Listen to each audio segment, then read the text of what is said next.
Okay, we're going to continue on in our Father's Word. This is Genesis 41, verse 46. Now Joseph was 30 years old when he stood before Pharaoh, king of Egypt. And Joseph went out from the presence of Pharaoh and went throughout all the land of Egypt. Now in the 7 plentiful years the ground brought forth abundantly. So he gathered up all the food of the 7 years which were in the land of Egypt, and laid up the food in the cities. And he laid up in every city the food of the fields which surrounded them. Joseph gathered as much grain as the sand of the sea until he stopped counting, for it was immeasurable.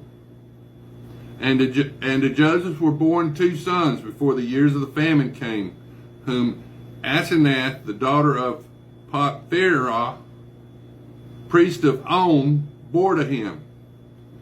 Now Joseph married 2 of the shepherd king's daughter.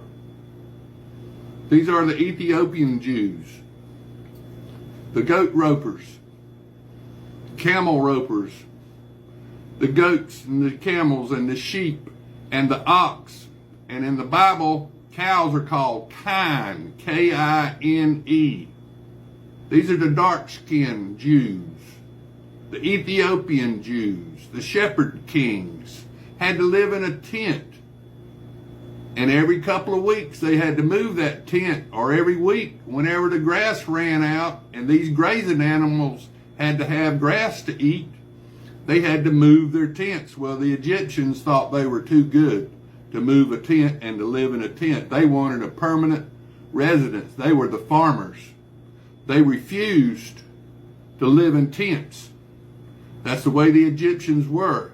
So they allowed the Midianite Jews, the descendants of Keturah and Abraham. Abraham's young, and see, after Sarah died, Abraham married a second wife named Keturah. She had Medan, the dark-skinned Jews. Moses married a dark-skinned Jew also. And Joseph had 2 sons, Ephraim and Manasseh. And those are the United States Canadian Jews from the 10 northern tribes. And Manasseh, the 10 northern tribes, were sold into slavery to the Greeks. And then over a period of years, they crossed over the Caucasus Mountains. The master builders, the people that built Solomon's temple, the stone masons and the iron workers that did that work.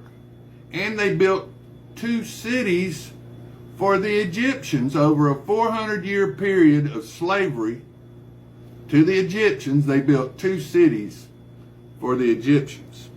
Now this is Genesis 41:51. Joseph called the name of the firstborn Manasseh, for God had made me forget all my toil and all my father's house. And the name of the second one he called Ephraim, for God had forgotten, or for God had caused me to be fruitful in the land of my affliction. Now, Manasseh means forgetful, making forgetful, and Ephraim means fruitfulness.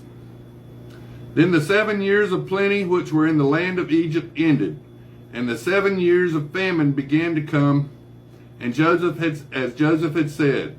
And the famine was in all the lands, but in all the land of Egypt there was bread. So when all the land of Egypt was famished, the people cried to Pharaoh for bread. Then Pharaoh said to all the Egyptians, "Go to Joseph. Whatever he says to you, do." And the famine was over all the face of the earth. And Joseph opened all the storehouses and sold to the Egyptians. And the famine became severe in the land of Egypt. So all the countries came to Joseph in Egypt to buy grain, because the famine was severe in all the lands. Now, this is Genesis 42. When Jacob saw there was grain in Egypt, Jacob said to his sons, "Why do you look at one another?" And he said, "Indeed, I have heard that there is grain in Egypt.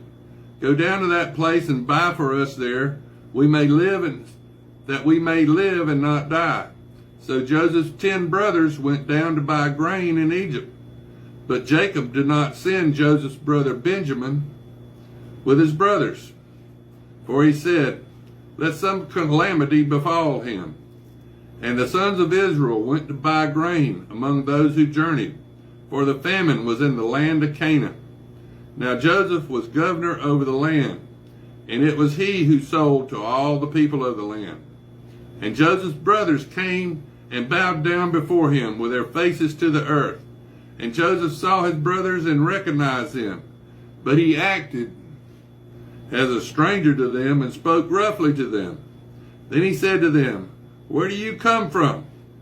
And they said, "From the land of Canaan, to buy food." So Joseph recognized his brothers, but they did not recognize him. Then Joseph remembered the dreams which he had dreamed about them, and said to them, "You are spies. You have come to see the nakedness of the land." And they said to him, "No, my lord, but your servants have come to buy food. We are all of one man's sons. We are honest men. Your servants are not spies." But he said to them, "No, but you have come to see the nakedness of the land." And they said, "Your servants are 12 brothers, the son of one man in the land of Canaan. And in fact, the youngest is with our father today, and one is no more." But Joseph said to them, "It as I spoke to you, you are spies. In this manner you shall be tested. By the life of Pharaoh, you shall not leave this place unless your youngest brother comes here. Send one of you, let him bring your brother, and you shall be kept in prison, that your words may be tested to see whether there is any truth in you. Or else by the life of Pharaoh, surely you are spies." So he put them all together in prison 3 days. Then Joseph said to them the 3rd day, "Do this and live, for I fear God. If you are honest men, let one of your brothers be confined to your prison house.